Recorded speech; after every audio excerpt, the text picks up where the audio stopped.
കൃഷ്ണന്റെ ആദ്യമാണോ മാറ്റേലുള്ളത്? അതെ അതെ, കൃഷ്ണന്റെ ആദ്യമാണ്.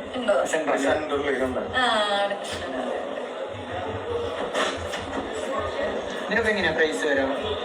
ഇതിന്റെ പ്രൈസ് നല്ല പ്രൈസ് ഉണ്ടാവും. ഗോൾഡ് നല്ല പ്രൈസ് ഉണ്ടോ? ഇത് പക്ഷേ എന്തോ ഡിസ്കൗണ്ട്സ് ഒക്കെ ഉണ്ട്. മൺസൂൺ ഓഫർ വരുന്നത്. മൺസൂൺ ഓഫർ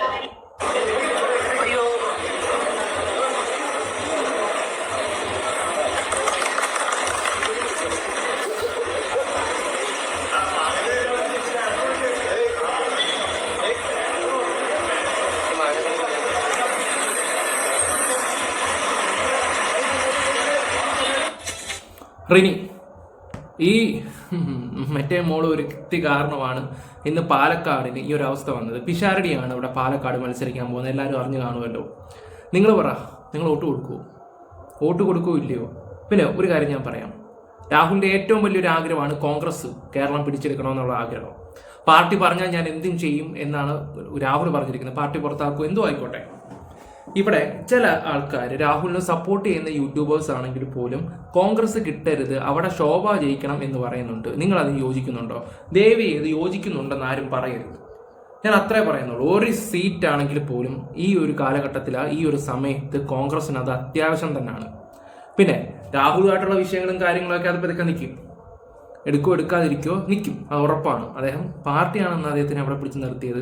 അയാൾ അവിടെ നിൽക്കുകയും ചെയ്തു. പാർട്ടിയാണ് ഇപ്പോൾ അയാളെ മാറ്റുകയും ചെയ്തത്. അയാൾ കറക്റ്റായിട്ട് അനുസരിച്ചു. അയാൾ അതുകൊണ്ട് വേറെ പാർട്ടിയിലോ ഒന്നും പോയിട്ടൊന്നുമില്ല. ആ ഒരു പാർട്ടി വിശ്വസിച്ച് നിൽക്കുമ്പോൾ ഉറച്ചൊരു കോൺഗ്രസ്സുകാരനായിട്ടാണ് രാഹുൽ മാങ്കൂട്ടൻ അവിടെ നിൽക്കുന്നത്.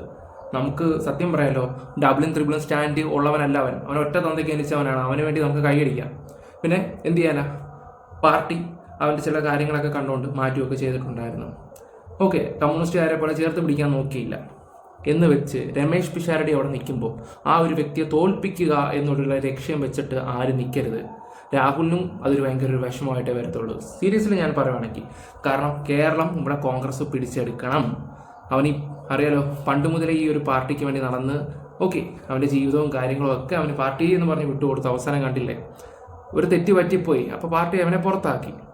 എന്നും വെച്ച് പാലക്കാട് നിൽക്കുന്ന രമേശ് പിഷാരടി എല്ലാവരും കൂടെ കൊല്ലാകൊല ചെയ്യേണ്ട ആവശ്യമുണ്ടോ? പുള്ളിയെ വേണ്ട, അവനെ തോപ്പിക്കണം എന്നൊക്കെ പറഞ്ഞ് ചില യൂട്യൂബേഴ്സൊക്കെ ഇടുന്ന കണ്ട് ഒരുത്തൻ ഇരുന്ന് ഇങ്ങനെ വീഡിയോ ഇടുന്നത് ഞാൻ കണ്ടു.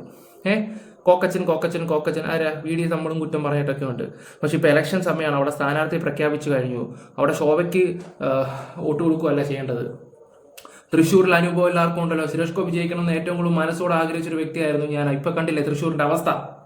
ദയവ് ചെയ്തിട്ട് കാണുന്ന പ്രേക്ഷകരായ പാലക്കാട് ജനങ്ങളോട് ഞാൻ സ്നേഹത്തോട് പറയുക, നിങ്ങൾ ശോഭയ്ക്ക് വോട്ട് കൊടുക്കാതെ രമേശ് പിഷാരടിക്ക് വോട്ട് കൊടുക്കുമോ? ഞാനൊന്ന് റിക്വസ്റ്റ് ചോദിച്ചോട്ടെ. രാഹുലിനെ ഇഷ്ടപ്പെടുന്നവർ കൊടുക്കും. രാഹുലിനെ ഇഷ്ടപ്പെടുന്നവർ ഇപ്പം രമേശ് പിഷാരടി എന്ത് വിഴച്ചു? പാർട്ടി പറഞ്ഞു, അയാൾ അവിടെ നിൽക്കുന്നു. പിന്നെ ഒരു കാര്യം കൂടെ എനിക്ക് നിങ്ങളോട് പറയാനുള്ള കാര്യം എന്താണെന്ന് വെച്ചാൽ, അദ്ദേഹം സിനിമയിൽ ചെയ്യുന്ന കോമഡി പോലെയല്ല റിയൽ ലൈഫിലാണ്. സിനിമ വേറെ, ജീവിതം വേറെ. അതും കൂടെ നിങ്ങൾ മനസ്സിലാക്കുക. ഓക്കെ, രാഹുലിനെ ഇഷ്ടപ്പെടുന്നവർ എന്തായാലും ഒന്ന് ലൈക്ക് അടിക്കുക.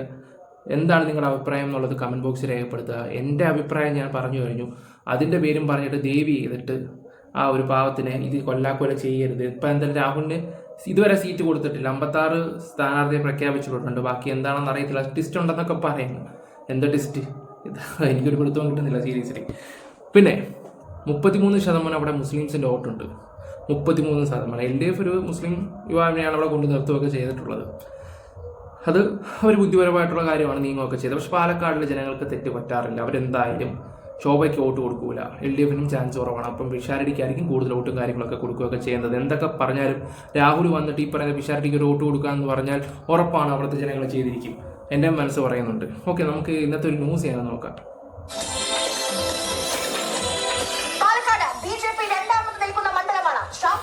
വിയർത്ത മണ്ഡലമാണ്. സിറ്റിംഗ് MLA കാരണം ചീത്തപ്പേര് കേട്ട മണ്ഡലം. ഇതുകൊണ്ട് തന്നെ ശക്തരായ സ്ഥാനാർത്ഥികളെ മുന്നണികൾ നിർത്തുമെന്ന് കണക്കുകൂട്ടിയ മണ്ഡലമാണ്. എന്താണ് പാലക്കാടിന്റെ ചിത്രമെന്ന് നമ്മൾ വിശദമായി നോക്കാൻ പോവുകയാണ്. അതായത് BJPയിൽ നിന്ന് ശോഭാ സുരേന്ദ്രൻ ഉറപ്പിച്ചു കഴിഞ്ഞിട്ടുണ്ട്. BJPയിൽ ആരാണെന്ന ചോദ്യത്തിന് നേരത്തെ തന്നെ ഉത്തരമായത് ഈ കാണുന്ന പോലെ ശോഭാ സുരേന്ദ്രനാണ്. ശോഭാ സുരേന്ദ്രൻ പ്രചാരണം തുടങ്ങി. അനുകൂല ഘടകങ്ങളുണ്ട് നിരവധി. അതായത് BJPയുടെ A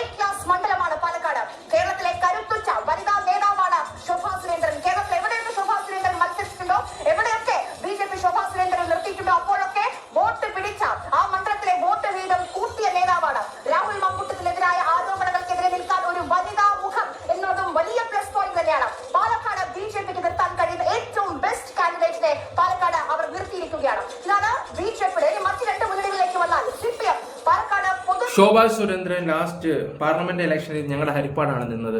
മുതുകുളം എന്ന് പറയുന്ന എൻ്റെ സ്ഥലത്തുനിന്ന് കൂടുതൽ വോട്ട് പിടിച്ചെടുത്തത് ഈ പറയുന്ന ശോഭയാണ്. കോൺഗ്രസിന്റെ കോട്ടയാണ് അവിടെ. അപ്പം നിങ്ങളൊന്ന് ആലോചിച്ച് നോക്കുക, ഒരു അത്യാവശ്യം നല്ല സ്ട്രോങ് കാൻഡിഡേറ്റ് ആണ്, സ്ട്രോങ് ആണ് ആള്, ഉള്ള കാര്യം തുറന്ന് പറയാമല്ലോ. ആ വ്യക്തി പാലക്കാട് നിൽക്കുമ്പോൾ എല്ലാവരും അവർക്ക് വോട്ട് കൊടുക്കൂ എന്നൊക്കെ പറയുന്നുണ്ട്. പക്ഷെ എൻ്റെ മനസ്സ് പറയുന്നുണ്ട് 33% അവിടെ മുസ്ലിംസ് ഉണ്ടോണ്ട് ഉറപ്പാണ് അത് LDF പോകാൻ ചാൻസ് ഇല്ല, പിഷാരടിക്ക് പോകാനേ ചാൻസ് ഉള്ളൂ. നിങ്ങൾ ബുദ്ധിപൂർവ്വം ചിന്തിച്ച് കഴിഞ്ഞാൽ ഉറപ്പായിട്ട് നിങ്ങൾക്ക് കാര്യം കത്തും. കേരളത്തിൽ BJP വന്നുള്ള അവസ്ഥ എന്താണെന്ന് ഞാൻ പറയാതെ തന്നെ നിങ്ങൾക്ക് മനസ്സിലാക്കാൻ പറ്റുന്നൊരു കാര്യമാണ്. അത് നിങ്ങൾക്ക് വൈകിയാണെങ്കിൽ അത് മനസ്സിലാവും. ദയവ് ചെയ്തിട്ട് മണ്ടത്തരം കാണിക്കരുത്. ഞാൻ തുറന്ന സ്നേഹത്തോട് പറയാം, രാഹുലിനെ ഇഷ്ടപ്പെടുന്നവർ ഉണ്ടെങ്കിൽ അത് തീർച്ചയായിട്ടും ആ ഒരു വോട്ട് പിഷാരടിക്ക് കൊടുക്കണമെന്നേ ഞാൻ പറയത്തുള്ളൂ. അത് രാഹുലിന്റെ ആഗ്രഹം അങ്ങനെയൊക്കെ തന്നെയാണ്. സ്വതന്ത്രതയാണ് നിലവിൽ പരിഗണിക്കുന്നത്.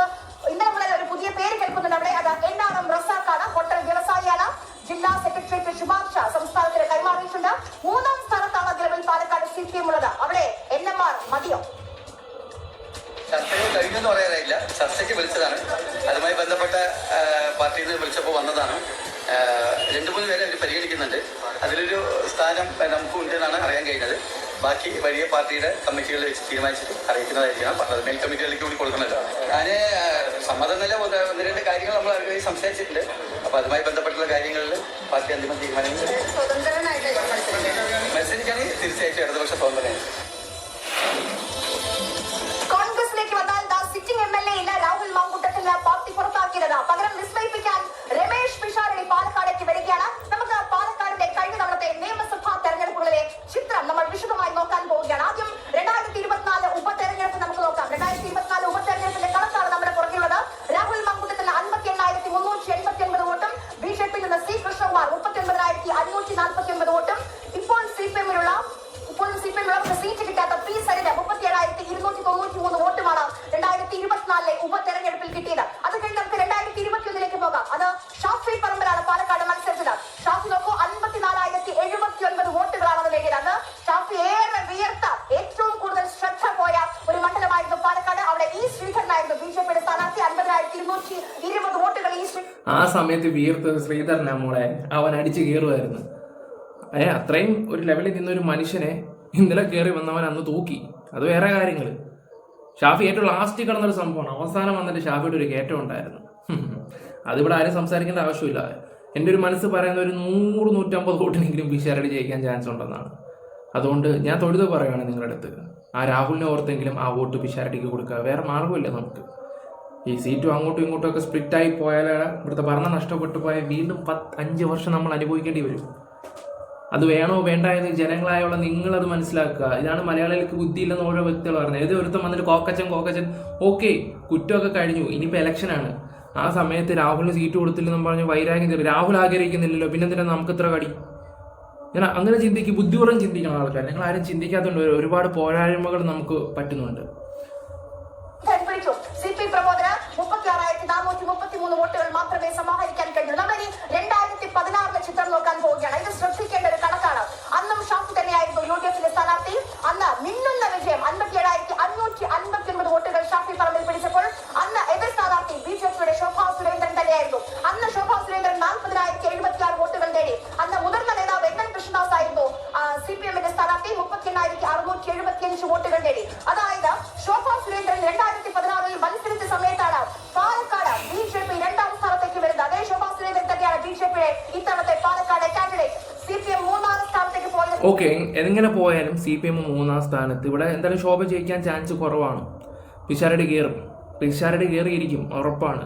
നിങ്ങൾ ജനങ്ങൾ ബുദ്ധിപൂർവ്വം ചിന്തിക്കുക, അത്ര ഞാൻ പറയുന്നുള്ളൂ. എന്തായാലും അഭിപ്രായങ്ങൾ കമന്റ് ബോക്സിൽ കാണട്ടെ. Bye, love you all guys.